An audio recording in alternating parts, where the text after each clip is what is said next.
Isaac Hyman, High Flyer Digital here. Hope you're doing well and enjoying the day. Want to dive into one little topic that I tend to get asked about a lot. Like number one, there's all these channels going for e-commerce, right? Emails running, you have your Google ads running, Google Shopping, PLA, you have SEO running, you have Facebook ads running, retargeting, all this stuff, right? And it all kind of blends together. And for a client out there, it can get pretty expensive to invest in all these channels. So when you think about it, it's not so easy to kind of just say to yourself, well, here, let's try this channel and let's try that channel and let's do this email and let's do this SMS. It's all about saying, not just testing the channels, but knowing the incrementality of them, right?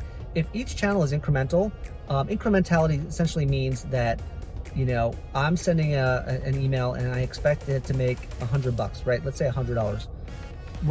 However, if I sent an email and SMS, what would be my incrementality above sending that email? So for example, if I was to make $120 by sending an email and SMS, well, I just made $20. SMS provide that incremental lift, right? That's how you measure the response of your channel, right? What's the incrementality of it?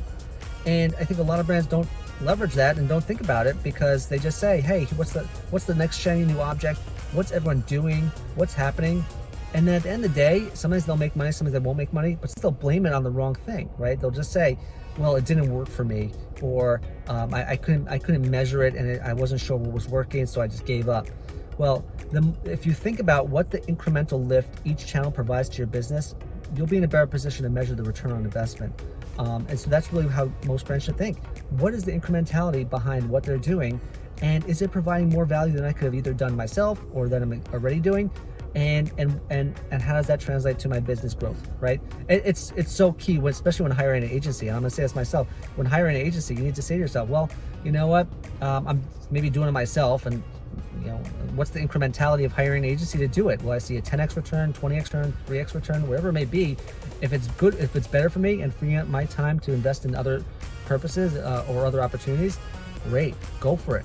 But if I'm not seeing the incrementality, well, then you have to say and reassess. So I want to give that some food for thought, because a lot of brands don't talk about incrementality that much. They kind of say like, oh, look what we brought to our brand. You know, here's all the great stuff we did.